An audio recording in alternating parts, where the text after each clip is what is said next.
যে তিনটি ভুলে পলিটেকনিকে অনেক শিক্ষার্থী চান্স পায় না। অনেক শিক্ষার্থী আছেন ওভার কনফিডেন্সে ভোগেন।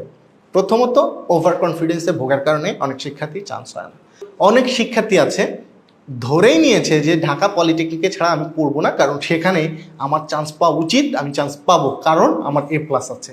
কিন্তু আপনার এই বিষয়টি ভুলে গেলে চলবে না যে এই বছর 1,82,000 A+ পেয়েছে, অর্থাৎ আপনার মতোই A+ পাওয়া শিক্ষার্থীর সংখ্যা কয়েক লক্ষ, অর্থাৎ লক্ষাধিক।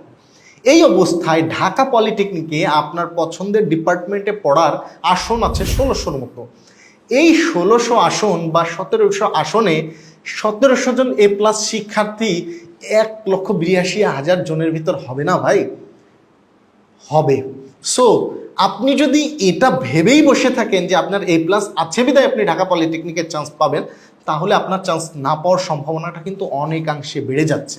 তবে আপনি ডিজার্ভ করেন ঢাকা পলিটেকনিকে পড়ার, কিন্তু আপনার এই ঝুঁকি নিরসনে আপনাকে যে কাজটি করতে হবে, আপনি যদি ঢাকাতে পড়ার ইচ্ছা পোষণ করেন বা ঢাকাতে থাকার ইচ্ছা পোষণ করেন, সেই ক্ষেত্রে আপনি আশেপাশের জেলা মুন্সিগঞ্জ আছে, নরসিংদী আছে, এইগুলোতে আবেদন করতে পারেন।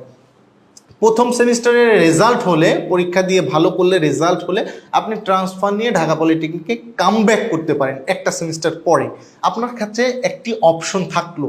কিন্তু যদি আপনি ঢাকা ছাড়া পড়বেন না বলে সিদ্ধান্ত নিয়ে ফেলেন, চান্স না পেলে কোনো অপশনই কিন্তু আপনার কাছে থাকবে না। সো আপনি জেলা শহরের এই নরসিংদী বা মুন্সিগঞ্জে পছন্দ না হলে আপনি বিভাগীয় শহরগুলোতেও কিন্তু আবেদন করতে পারেন। যেহেতু আপনার A+ আছে, আপনি ডিজার্ভ করেন, কিন্তু যেহেতু A+-এর সংখ্যাটা অনেক বেশি, সো আপনাকে কনফিডেন্ট থাকা পরামর্শ দিচ্ছি। কিন্তু ওভার কনফিডেন্ট হইলে আপনার আবেদন আসলে গ্রহণযোগ্য হবে না, অর্থাৎ আপনি চান্স নাও পেতে পারেন। কারণ একটি বিষয় মনে রাখবেন, একটা তথ্য আমি আগের ভিডিওগুলোতেও দিয়েছি, গত বছর সিভিলে 480 পোস্টের এগেইনস্টে 7,000 A+ আবেদন করেছিল। এখন এই জায়গাতে তো 480 জন A+কে ঢোকানো সম্ভব, 7,000 A+কেই কিন্তু ঢোকানো সম্ভব না। সো আশা করি আপনি এটার মাধ্যমে কিছুটা তথ্য বুঝতে পেরেছেন, জানতে পেরেছেন। সো ওভার কনফিডেন্সে না ভুগে আপনি অনেকগুলো পলিটেকনিকে একাধিক ডিপার্টমেন্ট, অর্থাৎ 3 বা 4 বা 5টা পলিটেকনিকে একাধিক ডিপার্টমেন্টে চয়েস দিন, অথবা একটা ডিপার্টমেন্টে 15টা পলিটেকনিকে চয়েস দিন, অথবা 3টা পলিটেকনিকে আপনি 5টা ডিপার্টমেন্ট করে 15টা চয়েস দিন। চয়েস আপনি কম দিয়েন না ভাই, আপনার পয়েন্ট যাই হোক।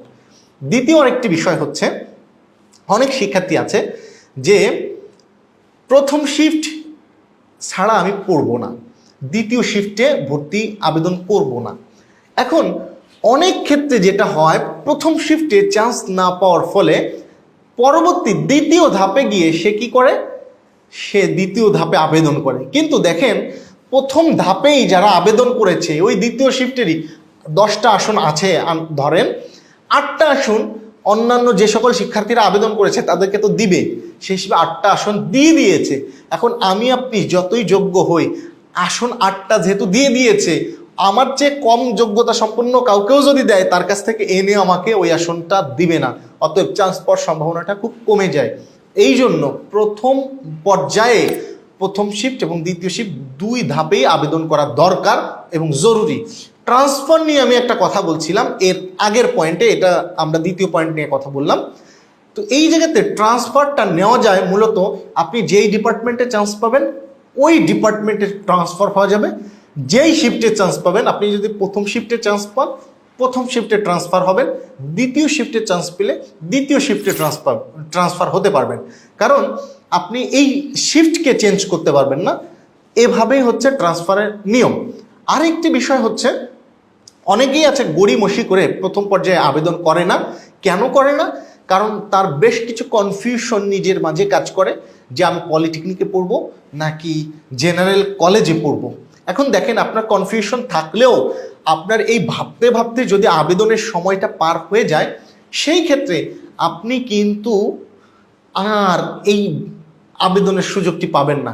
হয়তো আবেদন করতে আপনার মাত্র 162 টাকা, একটা শিফটে 2 শিফটে আবেদন করতে 324 টাকা খরচ হবে। কিন্তু এই 324 টাকার জন্য আপনার 324 বছর যদি বেঁচে থাকেন, তাহলে আপনার আফসোস করা লাগতে পারে। সো এই আফসোসের ভিতর না গিয়ে আপনার উচিত হবে যে আবেদন করে ফেলা পলিটেকনিকে বা জেনারেলে যেখানেই উভয় জায়গাতে আবেদন করা যাবে।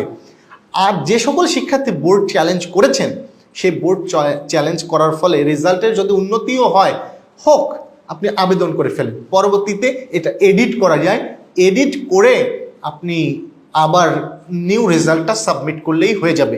কিন্তু আপনি সেই রেজাল্টের অপেক্ষা করতে থাকলেন, সামহাও রেজাল্ট আসলো না বা সামহাও রেজাল্ট উন্নতি হলো না, আপনি আবেদন করতেও ভুলে গেলেন, সামহাও ভুলে গেলেন, কারণ শুনছি 28 তারিখে নাকি বোর্ড চ্যালেঞ্জের রেজাল্ট দেবে, আর সেখানে 30 তারিখ হচ্ছে, শেষ সময় তো সার্ভারও বিজি থাকবে ভাই। বিষয়টা কিন্তু বোঝার আছে। সো আমরা আস্তে সুস্তে আবেদন করলে আমাদের চান্স পাওয়ার সম্ভাবনা অনেক বেশি থাকবে। এই 3টা বিষয় মাথায় রেখে যদি আপনারা পলিটেকনিকে আবেদন করেন, আশা করছি আপনাদের চান্স পাওয়ার সম্ভাবনাটা অনেক বেশি থাকবে। সো আপনারা সেই পদ্ধতি মেনে আবেদন করুন। সবার জন্য রইল অনেক অনেক শুভকামনা।